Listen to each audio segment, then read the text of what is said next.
नमस्कार दोस्तों, स्वागत है आप सभी का आज के मुख्य समाचार के इस वीडियो में, जहां हम आपके लिए हर दिन लेकर आते हैं देश और दुनिया की तमाम बड़ी खबरें। एक एक करके 50 बड़ी खबरों को सिर्फ 10 मिनट में जानेंगे। वीडियो के साथ अंत तक बने रहें। साथ ही आपसे एक छोटी सी रिक्वेस्ट है, अगर आपने अभी तक इस वीडियो को लाइक नहीं किया तो लाइक जरूर कर दे। साथ ही वीडियो के नीचे दिए गए इस लाल रंग के सब्सक्राइब बटन को जरूर दबा दे और इस घंटी को भी दबाए, ताकि आपको दिन भर की बड़ी खबरों की जानकारी लगातार मिलती रहे। तो चलिए दोस्तों, वीडियो को फटाफट शुरू करते हैं। तो कोयले की कमी से देश के कई राज्यों में गहराया बिजली संकट, 8 से 10 घंटे तक की हो रही कटौती। जी हां, विद्युत उत्पादन संयंत्रों में कोयले की घोर किल्लत के चलते देश के कई राज्यों में बिजली की किल्लत बढ़ती जा रही है। झारखंड में आपूर्ति में कमी के कारण लोड शेडिंग करनी पड़ी। इसके चलते दिन में गांव में 8 से 10 घंटे तक की बिजली की कटौती हुई। वहीं बिहार में 5 गुना अधिक कीमत पर भी पूरी बिजली नहीं मिल पा रही है। ऊर्जा विकास निगम के मुताबिक राज्यों को डिमांड के मुकाबले काफी कम बिजली सेंट्रल पूल से मिल रही है। नेशनल पावर एक्सचेंज में भी बिजली का टोटा है। पूरे देश में लगभग 10,000 मेगावाट बिजली की कमी बताई जा रही है। इसकी वजह से नेशनल पावर एक्सचेंज में बिजली की प्रति यूनिट दर में चौतरफा वृद्धि हो गई है। सामान्य तौर पर 5 रुपए प्रति यूनिट में मिलने वाली बिजली दर प्रति यूनिट 20 रुपए हो गई है।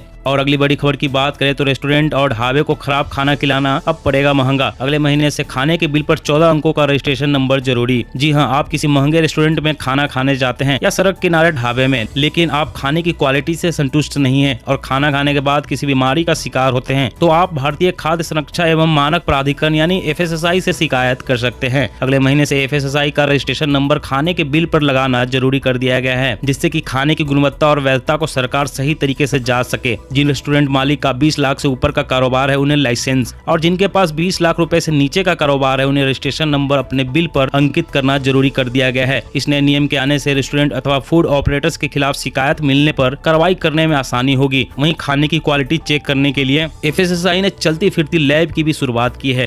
और अगली बड़ी खबर की बात करें तो इलेक्ट्रॉनिक बसें चलाने का रास्ता साफ। यूपी में 14 शहरों में 4 चरणों में चलेगी 700 बसें। जी हाँ, प्रदेश के 14 प्रमुख शहरों में इलेक्ट्रिक बसें चलाने का रास्ता साफ हो गया है। इन शहरों में अब 4 चरणों में ये बसें चलाई जाएंगी। इन बसों को चरणबद्ध तरीके से आपूर्ति होगी। नगर विकास विभाग ने इस पर सहमति जता दी है। राज्य सरकार शहरों को प्रदूषण मुक्त करने के लिए इलेक्ट्रिक बसें चलाने जा रही है। इन AC बसों की खास बात यह होगी कि इनसे प्रदूषण कम फैलेगा और लोगों को सफर बेहतर होगा। इन बसों को चार्ज करने के लिए इलेक्ट्रिक चार्जिंग स्टेशन भी बनाए जाएंगे। नगर विकास विभाग ने इस संबंध में संबंधित अधिकारियों को निर्देश दे दिया है।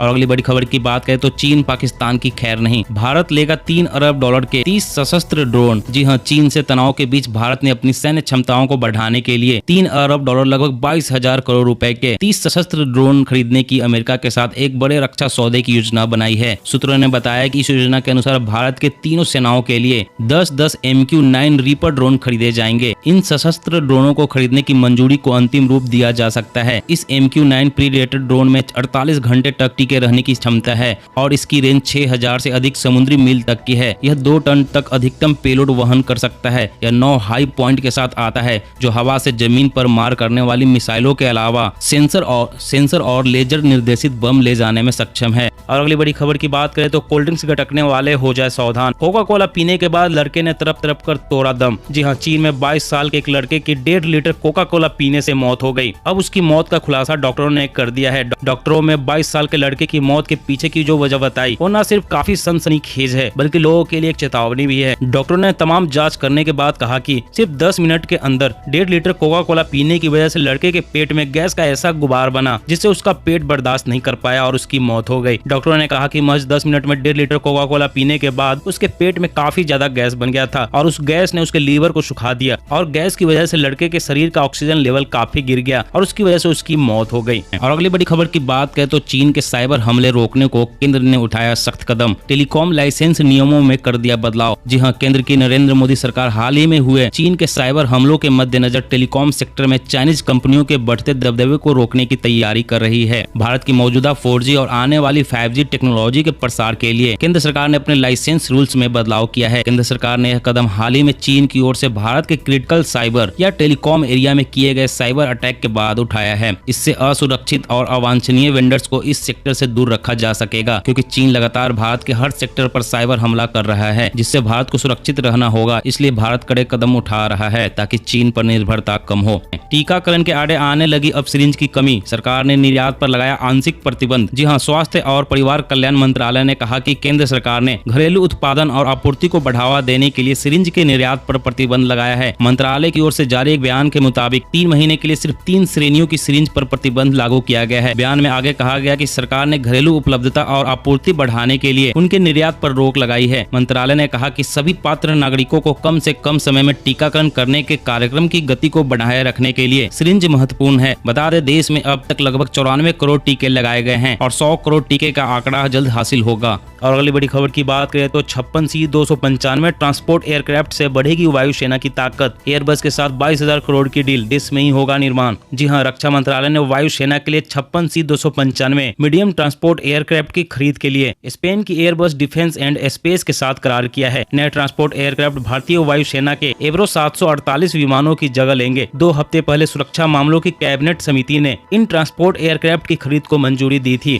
प्रोजेक्ट को संयुक्त रूप से एयरबस डिफेंस एंड स्पेस और टाटा एडवांस सिस्टम लिमिटेड के जरिए पूरा किया जाएगा। यह एरोस्पेस क्षेत्र में केंद्र की मेक इन इंडिया पहल के तहत भारतीय वायुसेना को नए ट्रांसपोर्ट एयरक्राफ्ट से लैस करेगा। करार के मुताबिक डील साइन होने के 48 महीनों के भीतर 16 ट्रांसपोर्ट एयरक्राफ्ट डिलीवर किए जाएंगे। इसके साथ ही बाकी बचे 40 भारत में असेंबल करेगी। और अगली बड़ी खबर की बात करें तो एटीएम में कैश नहीं होने पर बैंक पर 10,000 रुपए जुर्माना लगाने का नियम जल्द हो सकता है खत्म। आरबीआई कर रहा है समीक्षा। जी हां, एटीएम में कैश खत्म होने पर बैंकों पर तगड़ा जुर्माना लगाने का नियम खत्म हो सकता है। भारतीय रिजर्व बैंक के डिप्टी गवर्नर ने कहा कि आरबीआई एटीएम में समय से नोट नहीं डालने पर बैंकों को दंडित करने की अपनी योजना की समीक्षा कर रहा है। बैंकों से मिली प्रतिक्रिया के बाद यह कदम उठाया जा रहा है। उन्होंने कहा कि एटीएम खाली रहने पर जुर्माना लगाने के पीछे विचार यह सुनिश्चित करना है कि सभी एटीएम में हर समय नकदी उपलब्ध रहे। खासकर ग्रामीण और छोटे शहरों में इस योजना के अनुसार किसी भी एटीएम में 1 महीने में 10 घंटे से अधिक समय तक कैश नहीं रहने पर प्रति एटीएम 10,000 रुपए का जुर्माना लगेगा। लेकिन आरबीआई अपने इस नियम को बदलने की तैयारी कर रहा है। और अगली बड़ी खबर की बात करें तो अपनी गाड़ी पर नेम प्लेट लगाया है तो हटा ले, सरकार की सख्ती भारी जुर्माना। जी हां, सरकार ने प्राइवेट गाड़ियों पर किसी तरह के बोर्ड अथवा नेम प्लेट लगाने को पूरी तरह से गैर कानूनी करार दिया है। ऐसा होने पर गाड़ी मालिक के खिलाफ कानूनी कार्रवाई करते हुए दंड लगाया जाएगा। अधिसूचना के अनुसार सभी सरकारी गाड़ियों पर एक ही आकार के बोर्ड होंगे, लेकिन इनका रंग अलग अलग होगा। विधायिका से जुड़े लोगों के लिए हरा रंग, न्यायपालिका के बोर्ड लाल रंग के होंगे, जबकि विधि व्यवस्था की गाड़ियों पर नीला रंग का बोर्ड होगा। वाहन के आगे बोर्ड को इस प्रकार से लगाना है कि नंबर प्लेट साफ तौर पर दिखता रहे। गाड़ियों के आगे पुलिस, प्रेस, आर्मी, कोर्ट, जिला प्रशासन आदि लिखना भी अवैध करार दिया गया है। सरकार, प्रशासन और मंत्रालय भी नहीं लिखा जा सकता है। सरकार की अधिसूचना के अनुसार अगर कोई नियम का उल्लंघन करता है तो उस पर सख्त कार्रवाई होगी। और अगली बड़ी खबर की बात करें तो महाराष्ट्र पुलिस का फैसला, महिला कांस्टेबलों के काम के घंटों में कटौती, घर और काम में संतुलन बनाने में मिलेगी मदद। जी हां, महाराष्ट्र पुलिस ने अपनी महिला कांस्टेबलों के काम के घंटों में कमी करने का फैसला किया है। यह निर्णय इसलिए लिया गया ताकि महिला कांस्टेबल घर और काम के बीच संतुलन बना सके। अभी तक महिला कांस्टेबलों को 12 घंटे काम करना पड़ता था, लेकिन अब यह अवधि घटाकर 8 घंटे कर दी गई है। राज्य पुलिस महानिदेशक ने इस पहल की शुरुआत की पुष्टि की। इससे पहले यह तरीका नागपुर सिटी, अमरावती सिटी और पुणे ग्रामीण में लागू किया जा चुका है। इन 3 क्षेत्रों में इस पहल को प्रायोगिक तौर पर पिछले महीने शुरू किया गया था। इस पहल के अच्छे परिणाम मिले हैं। उन्होंने कहा कि काम के घंटों में कटौती करने के बाद अब वो अपने परिवार के सदस्यों और बच्चों को पहले से अधिक समय दे सकेंगे। और अगली बड़ी खबर की बात करें तो मंदिर मस्जिद के नाम पर अतिक्रमण को लेकर योगी सरकार सख्त, सभी धार्मिक स्थलों को हटाने के लिए दिए गए निर्देश। जी हां, उत्तर प्रदेश में सड़क किनारे बने सभी धार्मिक स्थलों को लेकर बड़ा आदेश जारी हुआ है। योगी सरकार ने ऐसे सभी धार्मिक स्थलों को हटाने के निर्देश जारी किए हैं जो सड़क किनारे बने हुए हैं। दरअसल प्रदेश में धार्मिक स्थलों के नाम पर सड़कों पर अतिक्रमण को लेकर सरकार सख्त है। राज्य में कई ऐसे मंदिर है जो सड़क किनारे हैं। ऐसे में उनके आसपास दुकानें और अवैध पार्किंग समेत अतिक्रमण देखने को मिल जाता है। यह अतिक्रमण न केवल सड़कों पर आवागमन को बाधित करते हैं बल्कि लोगों को काफी परेशानी में डाल देते हैं। इसलिए अब सरकार सड़क किनारे बसे धार्मिक स्थलों को चिन्हित कर उन्हें वहां से हटाने की तैयारी कर रही है ताकि अतिक्रमण को हटाया जा सके। दोस्तों, सरकार के इस फैसले का आप समर्थन करते हैं या नहीं, नीचे कमेंट में जरूर बताएं। और अगली बड़ी खबर की बात करें तो खुशखबरी, महाराष्ट्र और दिल्ली वालों को मिलेगा सस्ता पेट्रोल और डीजल, जीएसटी के दायरे में लाने को तैयार। जी हां, पेट्रोल डीजल के बढ़ते दामों से परेशान आम जनता को राहत देने के लिए महाराष्ट्र सरकार बड़ा कदम उठाने जा रही है। महाराष्ट्र सरकार ने पेट्रोल डीजल को जीएसटी के दायरे में लाने की मांग की है। अगर पेट्रोल डीजल जीएसटी के दायरे में आता है तो इससे केंद्र और राज्य दोनों ही सरकारों को फायदा मिलेगा। इसके अलावा राज्य सरकार ने कहा कि अगर केंद्र इस तरह का फैसला लेती है तो महाराष्ट्र महाराष्ट्र सरकार उनका पूरा समर्थन करेगी। अगर पेट्रोल डीजल को जीएसटी के दायरे में लाया जाए तो कीमतों में करीब 25 रुपए तक की गिरावट देखने को मिल सकती है। वहीं केजरीवाल भी पेट्रोल डीजल को जीएसटी के दायरे में लाने के लिए अपनी मांग रख चुके हैं। दोस्तों, आपकी क्या राय है, पेट्रोल डीजल को जीएसटी के दायरे में लाना चाहिए या नहीं? नीचे कमेंट में जरूर बताएं। जैकोब डी वैक्सीन जल्द होगी लॉन्च। कैडिला ने कोरोना के टीके के उत्पादन के लिए शिल्पा मेडिकेयर से किया करार। जी हां, दवा निर्माता कंपनी कैडिला हेल्थ केयर ने कहा कि उसने अपनी कोरोना रोधी वैक्सीन जैकोब डी के उत्पादन के लिए शिल्पा मेडिकेयर के साथ करार किया है। बता दें, इस वैक्सीन को ड्रग नियामक से मंजूरी मिल चुकी है। यह टीका 12 साल से ज्यादा उम्र के बच्चों को भी लगाया जा सकेगा। अब तक 18 साल से ज्यादा उम्र के लोगों को ही टीके लगाए जा रहे हैं। जायडस ने इस टीकों को लेकर ड्रग नियामक को सूचित किया है कि उसने शिल्पा मेडिकेयर से उसके पूर्ण स्वामित्व वाली सहायक कंपनी शिल्पा बायोलॉजिकल्स के जरिए करार किया है। बता दें, जैकोब डी दुनिया की पहली डीएनए प्लाज्माइड वैक्सीन है जिसका इंसानों के लिए इस्तेमाल होगा। कैडिला ने इसे कोरोना से बचाव के लिए स्वदेश में ही तैयार किया है। दोस्तों, आज की खबरों में बस इतना ही। इसी तरह हर रोज काम की खबरें जानने के लिए आप हमेशा हमारे साथ जुड़े रहें। हमारे साथ जुड़ने के लिए इस वीडियो के नीचे दिए गए इस लाल रंग के सब्सक्राइब बटन को जरूर दबा लें और इस घंटी को भी दबाएं ताकि आपको हर खबर की सटीक जानकारी मिल सके। जय हिंद।